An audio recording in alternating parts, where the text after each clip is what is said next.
ედობის საგამოფენო პავილიონი ბოშის სხვადასხვა სახეობის თანამედროვე ელექტროინსტრუმენტების გამოფენას მასპინძლობს. ექსპოზიციის პარალელურად საქართველოში, სომხეთსა და აზერბაიჯანში ბოშის დილერებისათვის კომპანიის წარმომადგენლებმა სპეციალური სემინარი ჩაატარეს. კომპანიამ თბილისში უკვე გახსნა კავკასიის რეგიონული წარმომადგენლობაც. დღეს გამოფენაზე თბილისის მერი მივიდა, გიგი უგულავა კომპანიის წარმომადგენლებს ესაუბრა და ადრეზე გაეცნო ბოშის ახალ მიღწევებს.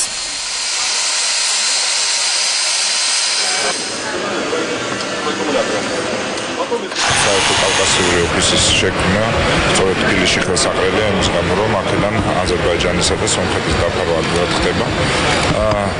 თავად კომპანიას ძალიან კარგი გეგმები აქვს, ანუ აქედან სადისტრიბუციო არა მარტო ოფისის გახსნა, არამედ საწყობის რომლიდანაც რეგიონს დაფარავს, ასე რომ ეს დამატებითი ცნობადობაა და დამატებითი სამუშაო ადგილები, რაც თავარია ხარისხიანი პროდუქციის ყიდვის შესაძლებლობა ექნება კომპანიებს თუ პირებს პირველი ხელიდან, ესე ძალიან მნიშვნელოვანი სიახლეა, ვფიქრობ, ჩვენი ასე ვთქვათ სამშენებლო ბიზნესში დასაქმებული ადამიანებისთვის. It's a big pleasure for me. ჩემთვის დიდი პატივია რეგიონალური ოფისის თბილისში გახსნა.